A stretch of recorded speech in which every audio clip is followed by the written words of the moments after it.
Dari awal Abu Hurairah berkata radhiyallahu anhu bahwasanya anin Nabi sallallahu alaihi wasallam fima yahkihi ar-Rabbih azza wajal, bahwasanya Nabi SAW menyampaikan dari Tuhannya yang maha mulia dan maha suci.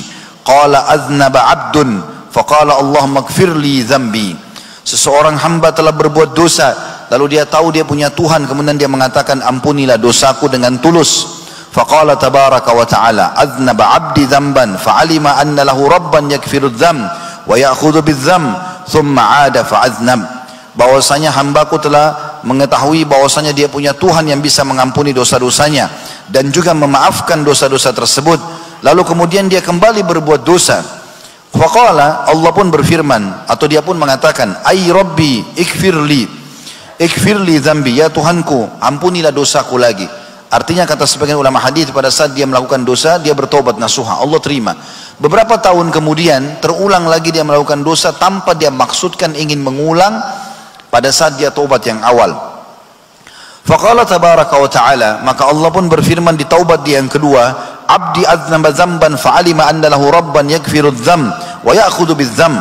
Hambaku telah berbuat dosa tapi dia tahu ada Tuhan yang bisa memaafkan dan juga tidak menghukum dengan dosa tersebut.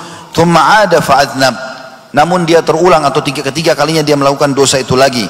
Faqala ay rabbi ighfirli dzambi, lalu dia mengatakan ya Tuhanku ampunilah aku. Faqala tabaraka wa ta'ala, Allah pun mengatakan untuk yang ketiga kalinya, aznaba 'abdi dzamban fa'alima anna lahu rabban yaghfiru dzam wa ya'khudhu bidzam i'mal ma syi'ta faqad ghafartu laka.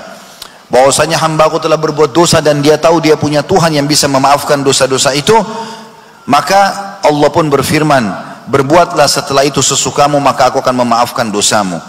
Kata Imam Nawawi rahimahullah dalam syarah Sahih Muslim tentang hadis ini, seandainya seseorang berbuat dosa 100 kali atau lebih, tapi setiap kali berbuat dosa dia bertaubat, maka Allah akan menerima taubatnya dan dosa-dosanya berguguran.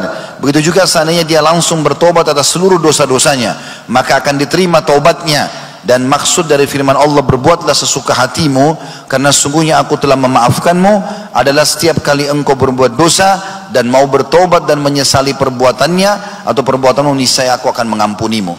Tentu sekali lagi kata ulama, maksudnya adalah kalau seseorang itu berbuat dosa, dia taubat nasuha, tidak bermaksud mengulanginya. Setelah berapa tahun kemudian dia masih hidup dan dia terjerumus dalam dosa yang sama, lalu dia perbaharui taubatnya, maka secara otomatis Allah pun akan terima. Tapi dengan syarat sebagaimana Imam Nawawi mengatakan, harus dia ditobat yang pertama, tidak niat untuk mengulanginya pada masa akan datang, tapi dia terjerumus karena memang kelalaian dan tidak maksud dari awal ingin melakukannya. Kalau dia tobat lagi, Allah pun akan memaafkan.